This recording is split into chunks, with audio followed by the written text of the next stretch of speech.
जय जगन्नाथ नमस्कार। चलतु देखा आज रेसिपी। आज मु आपण मानू देखाबी नरम नरम पुर दिया पालंग चकुली।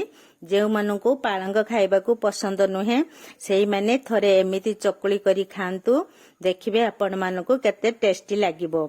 ए वीडियो देखिया पूर्व मो वीडियो को लाइक शेयर करंतु एवं मो चैनल को सब्सक्राइब एवं पाखरे थिबा बेल आइकन को दबाई ऑल ऑप्शन को क्लिक करिया को भूलंतु नहीं। ताहले चलंतु देखिबा आजिर रेसिपी। एठी मु 3 कप चाउल 1 कप बिरी को 5 रु 6 घंटा पर्यंत बतराई रखी देइथिली। बिरी चाउल हमर भलो भाबरे बतरी जाइछि। आमे एबे प्रथमे बिरी को भलो भाबरे चिकन करी ग्राइंड करि देबा।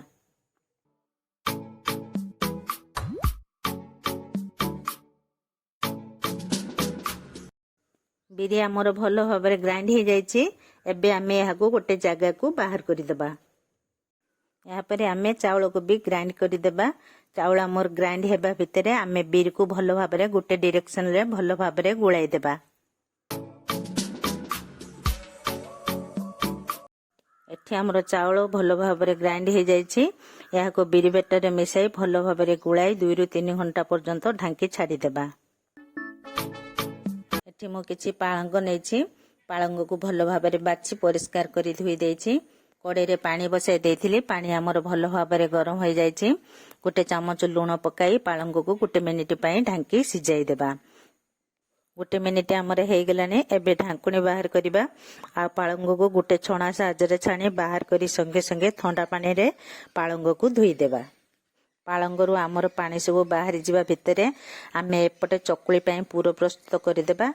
कड़े रे टिके घियो देबा। या पर नड़िया छेना गुड़ गुलमरच गुंड गुजराती गुंड पकाई पूरा प्रस्तुत कर देबा।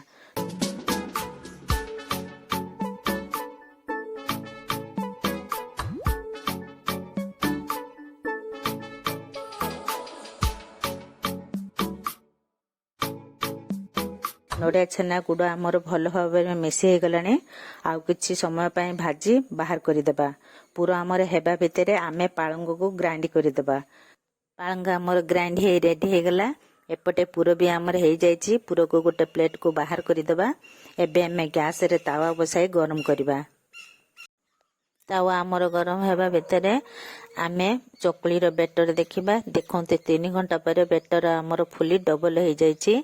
एबे बेटर रे स्वाद अनुसार लूण देबा। आ बेटर को भलो भाबरे मिसाई देबा। आमे जो पालंग को बाटी रखिथिले सेई बेटर रो 2 चम्मच बेटर नेबा।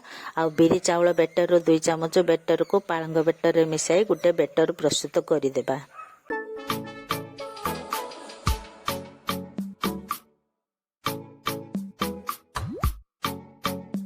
पालंग बिरी चाउल आमर भलो भाबरे मिसी हो जाइछि।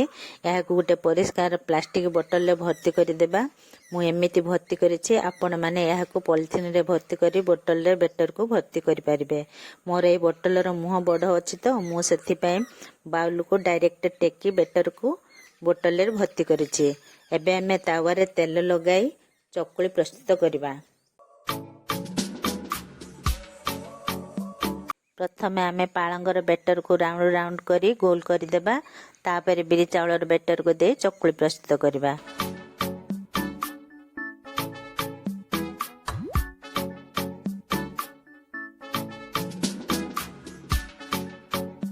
चकुली रो गोटे साइड हमर सिझी गलानी। एबे चकुली को ओलटाई देबा। देखंतु चकुली हमर केते सुंदर देखे जाउची। यहाँ पर पुणी चकुली को ओलटाई तापर आमे जे पूरा प्रस्तुत करथिले ताकू देई चकुली के रोल करी फोल्ड करि देबा।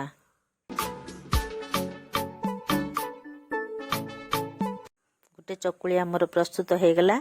यहाँ को गोटे प्लेट को बाहर करि देबा। देखंतु चकुली हमर केते सुंदर देखे जाउची। आ गोटे चकुली करी आपण मानु को देखाउची। एही परि भाबे आमे सब चकुली को प्रस्तुत करि देबा।